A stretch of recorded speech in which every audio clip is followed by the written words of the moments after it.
It is July, which means it is Broncos training camp month. And if you can't wait for Denver to return to the field, go ahead and like today's video. Let's get to 300 likes on this episode.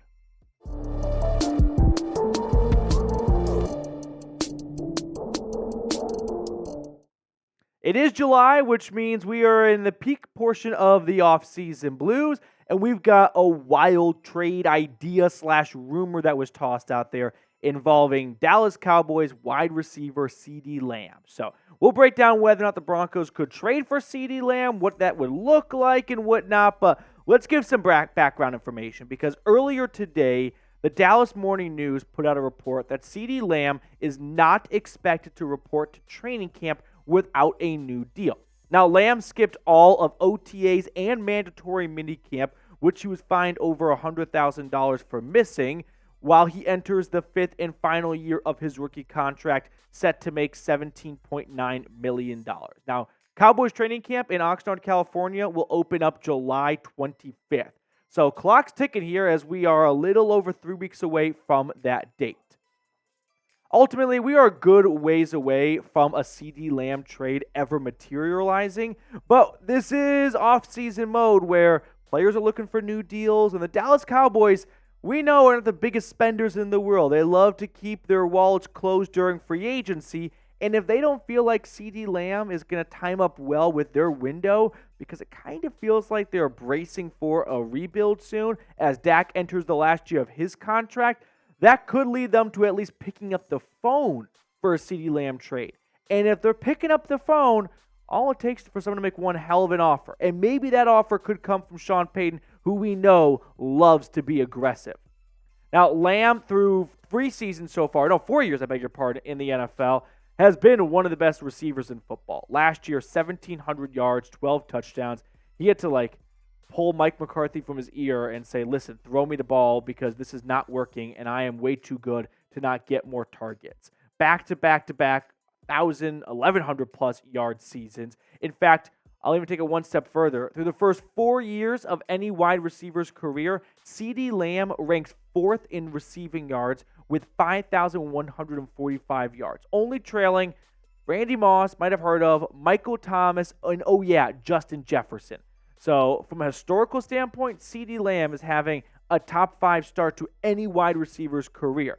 This, to me, would be an absolute no-brainer. If the Dallas Cowboys are resisting to pay CeeDee Lamb for what he has likely earned and owed, which is north of $30 million a season, because they don't feel like, listen, we're actually in a good spot to give out a huge contract because we think we could be moving on from Dak Prescott after this year, who's entering the last year of his contract, and we don't want to start giving out big contracts when we enter a rebuild, maybe that opens up a couple of doors to a trade.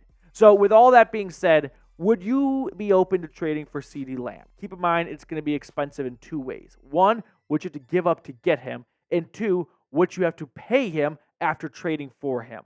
But with all that being said, what do you think? Give me a yes or give me a no down below in the comment section.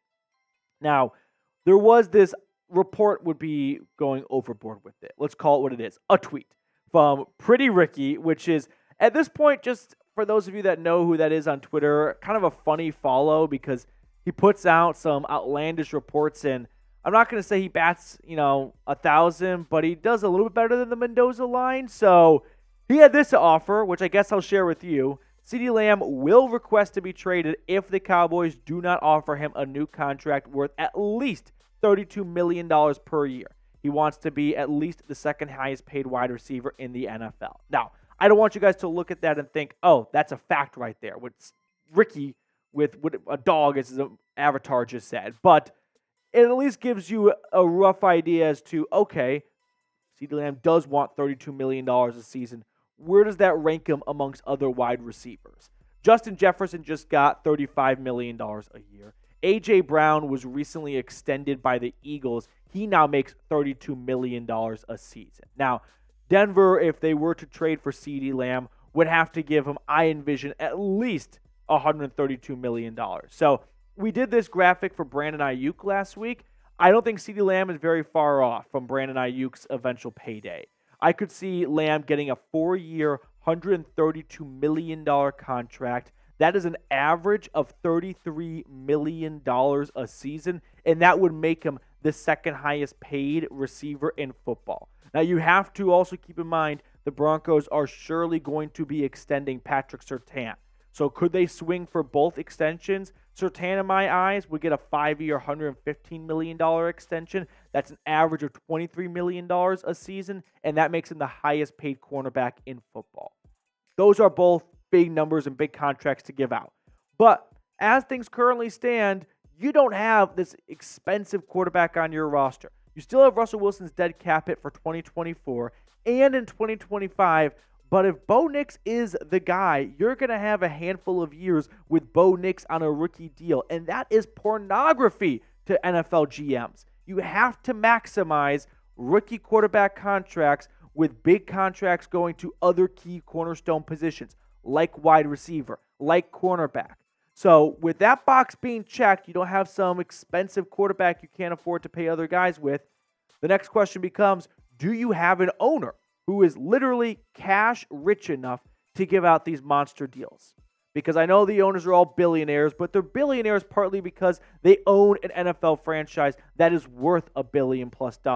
So that kind of gets lumped into their worth. But it doesn't mean they have billions of dollars in cash to just pay out. There are a lot of NFL owners that, if they needed to, could not just, in a blink of an eye, snap their fingers and get all that guaranteed money for Lamb and Surtain in an escrow account set aside for the next couple of years, because you have to be able to give out all the guaranteed money as an owner just in case you were to go broke. There has to be all that guaranteed put aside for that player to collect. Now, I don't think any owner is going to go broke overnight, but luckily for the Broncos and Broncos Country, Walter Penner Group is the richest of the entire ownership groups in the NFL. So money is not an issue for them giving out monster deals to guys like Lamb and Pat Surtain. So if money's not an issue-ish, because these are still big deals and the salary cap is a myth, but at the same time it's not, you put aside money for a moment, what about compensation in a trade? I think it could look something like this. The Broncos get CeeDee Lamb. The Cowboys get Courtland Sutton, which actually would help the Broncos out a decent bit, taking Courtland Sutton's contract off of their books. And then you got to give Dallas, I think, a first-round pick next year and probably a third-round pick the following year. So for Dallas, it's not a great trade. They're losing CeeDee Lamb. They're getting a near 30-year-old wide receiver. They are getting a first and a third. That's not nothing, but let's be honest, that first-round pick and that third-round pick is probably not going to be the fourth highest receiving leader through 4 years in their NFL career. So would you do this trade? Give me an A for accept or D for decline down below in the comment section. I want to know, would you do this trade? So with that being said, there are some other candidates out there that could be holding out when training camp breaks ground, and they could potentially be on the move. So there's CeeDee Lamb, like we just talked about. Brandon Ayuk recently met with the 49ers. I still feel like that's going to get done one way or another. Cam Hayward, I don't think is going to skip training camp, but he wants an extension, and sometimes these things can turn south quickly. Hassan Reddick is an interesting one because he was traded from the Eagles to the Jets just a few months ago. So why are we talking about him? Because since being traded, and by the way, when he was on the Eagles, he was vocal about searching for a contract extension. And because of that, the Jets or the Eagles decided we're going to move on from Reddick, which will be an interesting decision to look back on. But still, since the Jets acquired Hassan Reddick, they have not given him that contract extension. So he was kind of a hostage in the Eagles training camp, or Eagles room, and now he's a hostage with the Jets a little bit. And he has not gone to a single spring practice or mandatory minicamp.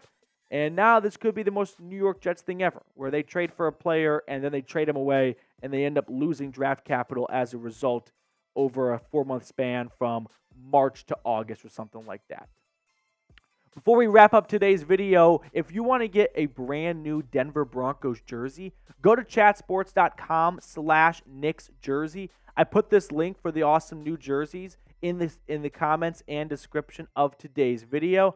All I ask is if you're even on the fence about getting a new jersey, don't wait, because these sales come and go on Fanatics, and we know that sometimes shipping isn't the fastest thing in the world, so I don't want you showing up to the first preseason game, training camp practice, or regular season game rocking an old jersey because the one you ordered is still coming in the mail.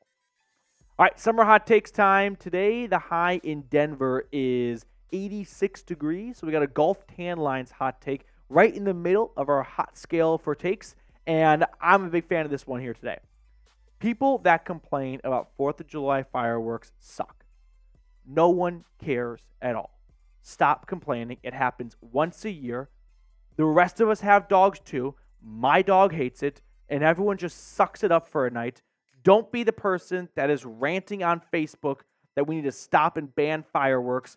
No one cares about your feelings. Like, when it's 4th of July, let us grill hot dogs and hamburgers, drink beer, sit outside, and watch fireworks.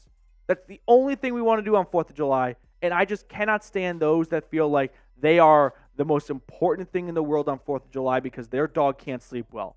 Yeah, join the club, but guess what? It's one night. Well, thank you for coming to my TED Talk. That just always grinds my gears. People that think they're so special and unique for hating 4th of July fireworks. You're not. There's lots of stuff people don't like. Just put up with it. All right, that will do it for us on today's show. I got really fired up at the end there. I don't know why these people that hate 4th of July fireworks think them ranting on social media is what's going to be the difference in a law getting passed. It's not. It's a fireworks show once a year for, like, by the way, 30 minutes. There are plenty of things in life that people don't like doing. That's where the term, I believe, from Plato or Socrates comes from. Suck it up. All right. We'll see you guys later.